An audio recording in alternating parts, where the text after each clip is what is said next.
In this segment, we're going to take a look at the printing options found for Artistic Crystal software, and that's found under the File drop-down menu for print. But first of all, I think I need to have a design that I can show, so I'm going to go ahead and say New, and we'll just allow it to create a new embroidery design or a new pattern from an embroidery design. And so I'll go ahead and select one of the designs that was installed with the software, and maybe something with not a million colors, but something that has a few colors that we can see on our screen. So that looks good. And then I'll say next and allow it to finish the design. And so you can see here we've got a design that has, I guess, 4 colors in it. Now when I choose File, the File drop down menu, and then I choose Print, a printing interface little window is going to open up. And now it's a little bit big, so I'm just going to size it so that I can clearly see it on our screen right now. Okay, now you can see here there's the design, here's the name. It's not entitled yet, so it has no name, it's just untitled.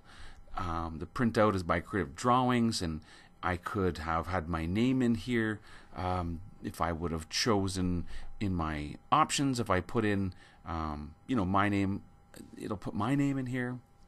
Now basically, this on the right is how you can control what gets printed. So right now it's being shown at 35% of actual size. I could say auto fit. It will increase the size to fit on well, it's actually made it to be on multiple pieces of paper. I could go to portrait style versus landscape style.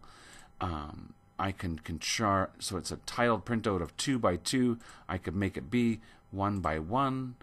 And then these are some of the things that can be controlled or included on my printout printable run sheet. So for example, there's the header. If I just uncheck these, you'll see what disappears. The header, the color changes, comes away, the sequence icons, the information, the orientation, company name, space for the binder, those little dots there, the stitch out itself, the star point, the 3D preview, the fabric, the design date, and the hoop.